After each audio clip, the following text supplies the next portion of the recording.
Hello everybody, and today I'd like to tell you about a little history of the world. Chapter 11. The Great Teacher of a Great People. In this chapter we're going to visit China.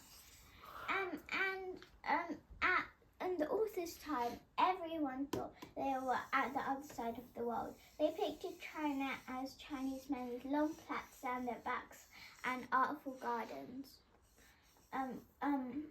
And full of humpbacked bridges and tinkling bells, until and that was for more than 200 years, until in 1912 Chinese men were forced to wear their hair in a pigtail, plaited in a pigtail, and that's also when we first learned about the porcelain and china and ivory. And also their king called himself the son of heaven, like the Egyptian pharaoh called himself the son of the sun. So they were quite a bit similar. And also, we also discovered something fascinating about their script, Chinese script.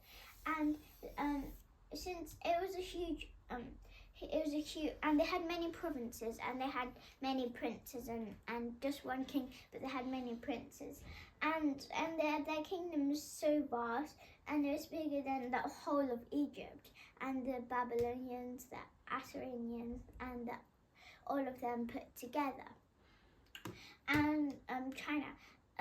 And since they're so large, they have different languages and different dialects, like Cantonese, for example, and Mandarin.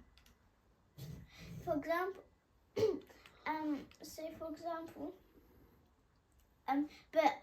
what kept them together with this, script? And you might be asking, what was so good about why using the same script was so important?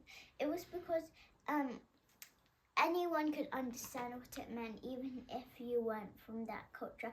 I mean, it's a tiny bit tricky to understand, but it's a bit easy because it's technically pictures. For example, what do you think this is? You might have guessed it's a sun because, for example, look, don't you see its picture? The picture looks like a sun. And for example, this, a trickier one, is white. Well, if you want to write white, then you can draw something like this.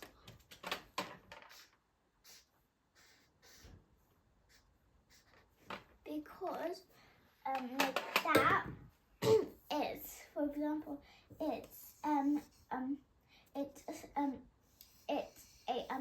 so you need to think of something that's white. What's white? It's because it's a sunbeam, so that it's a beam of the sun, which is like a sun ray, which is a sunbeam, and then so you can draw a sunbeam coming up from the sun. So it's really clever. But there's more than 40,000 or 4,000 different words to learn, so there's a lot to learn. And two, Confucius. In the time of the Buddha, there was also someone in China called Confucius, who was an advisor and teacher. And instead of the Buddha becoming a hermit, he became more like an advisor and a teacher. He also had lots of disciples, and he thought that everyone should live together peacefully.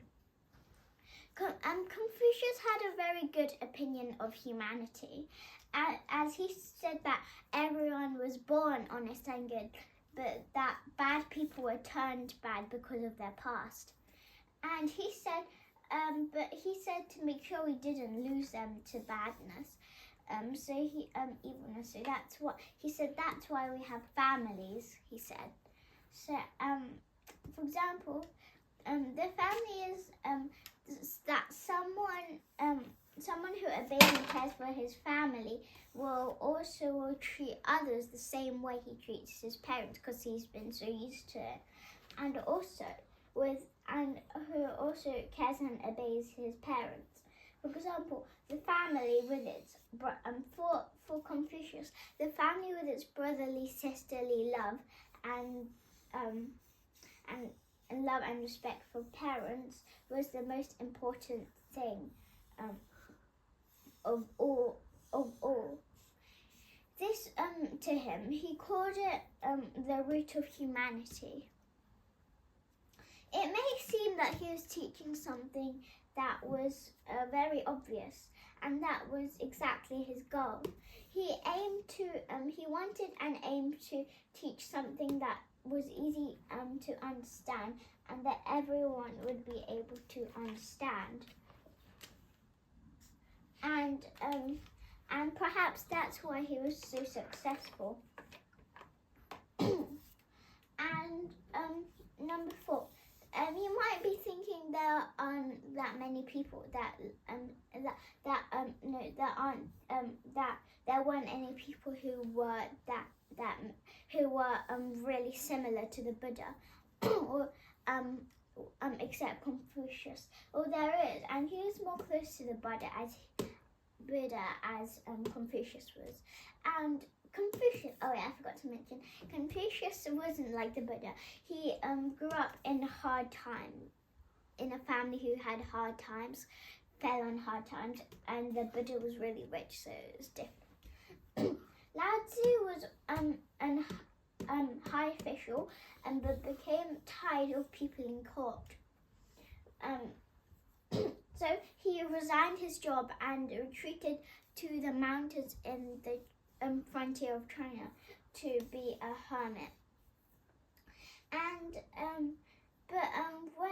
so he lived there for many years, and until he was really old. And a simple bodyguard, though, at a frontier post, asked Lao Tzu to set down his ideas in writing.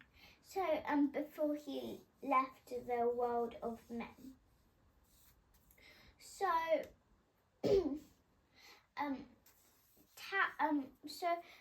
what it was about mainly that the God could understand was that it was mainly about the Tao. The Tao is the way, which means the path, and he thought to do nothing, and doing nothing would and the Tao was the way, like the stars, the plants, the trees, everything, and like nature and the world. And he said that doing nothing could help you feel the Tao, because since you've been too absorbed in the trees and the plants, you become a tree or a plant. You become part of nature. So then he said, then you would start to feel the Tao. Only then they can feel the Tao. So and because he took doing nothing so far, I think the law was starting to get into him, and